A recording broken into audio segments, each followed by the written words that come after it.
Yo guys, what is going on? JPS back for another video, and today we're going to be reacting to what happened to London's trams. If you're new here, hit that like button, hit subscribe. We're back with another Jay Foreman video, and let's get right into it. Ask most people what they know about trams in London, and they'll say, I know there's trams in Croydon, but I think that's it. but did you know London used to have the biggest tram network in Europe? So what happened to it?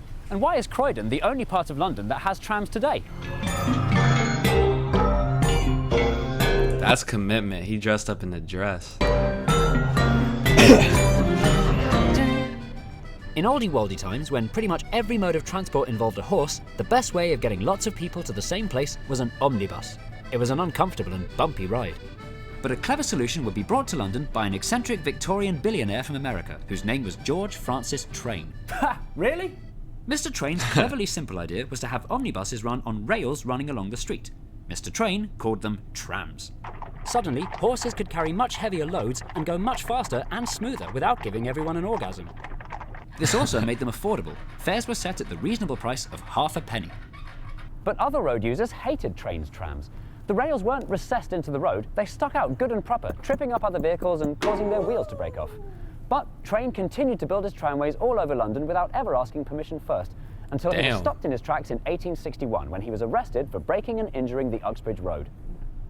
From now on, any entrepreneur wanting to build tramways in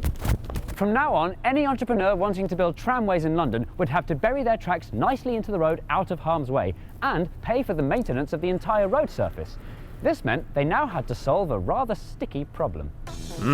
The average horse produced between 15 and 35 pounds of manure per day. Oh no. It was famously predicted that if London's horse traffic continued to increase, it would be 9 foot deep in horse manure by 1950. The solution eventually came at the end of the 19th century with a source that was safe, efficient, cheap, clean and reliable: electricity.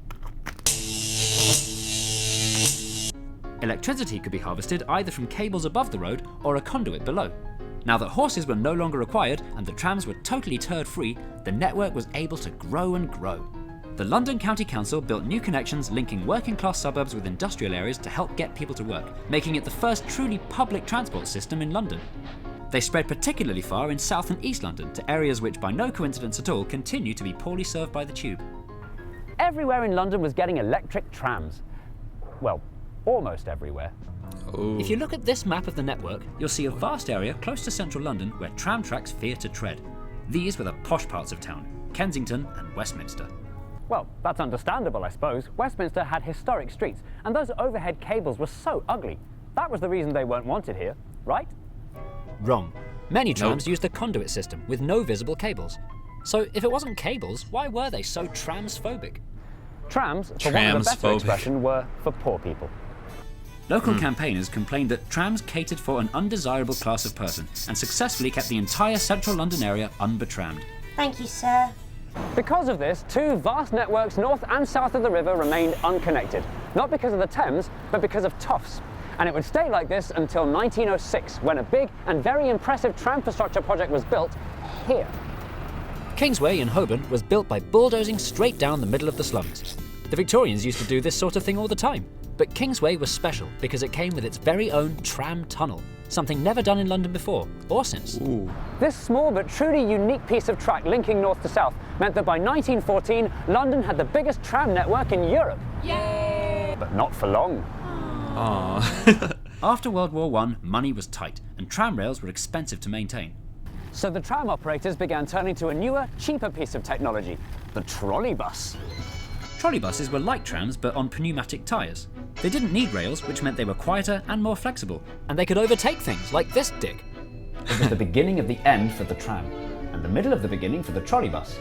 But alas, alack, London's trolleybuses were not long for this world. One person whose fault this was Minister for Transport Ernest Marples, the man responsible for provisional driving licences, MOTs, traffic wardens, single yellow lines, double yellow lines, Dr. Beaching, and several affairs with prostitutes. Marples wanted people driving more, partly because the car was a symbol for individual freedom, but partly because Marples' family ran a tarmac company. Marples got councils to change their streets to make more room for cars, which meant cables had to be torn down. London's vast network of trams and trolleybuses would need to be replaced by motorbuses. Until then, the idea of getting motorbuses to take on such a big job was unthinkable. Motorbuses were small and heavy and noisy and inefficient. But that would all change in 1959. The new Route Master bus, which was super efficient and ran on diesel, could carry almost as many people as a trolleybus, but had two massive advantages. One, drivers wouldn't have to worry about the trolley poles coming loose, and two, they could overtake each other. In fact, they could go literally anywhere. With diesel fuel now cheaper than ever, it was a no-brainer. From 1959, Route Masters began replacing tram and trolleybus routes all over London. The network's capacity was reduced slightly, but since passenger numbers were dwindling anyway, nobody cared. Well, lots of people cared and they were really upset about it, but nobody who mattered cared. Oh it my was god. out with the and in with the.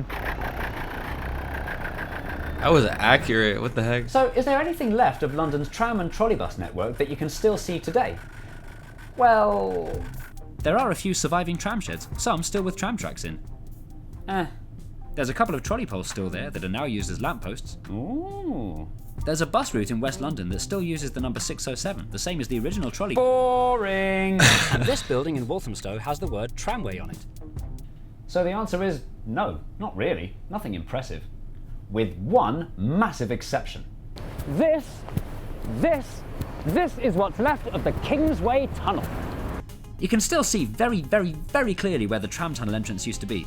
Sometimes they open it up for tours, sometimes they use it as an art gallery, but at the moment it's being used to help Crossrail construction. Down at the other end, the entrance has been turned into the door of a nightclub, and the middle half has been turned into the Strand underpass. And so the trams and trolleybuses had gone, and London forgot about them. And so did the whole country. Cities up and down the UK were ripping up their tram tracks and pulling down their trolley cables. Damn.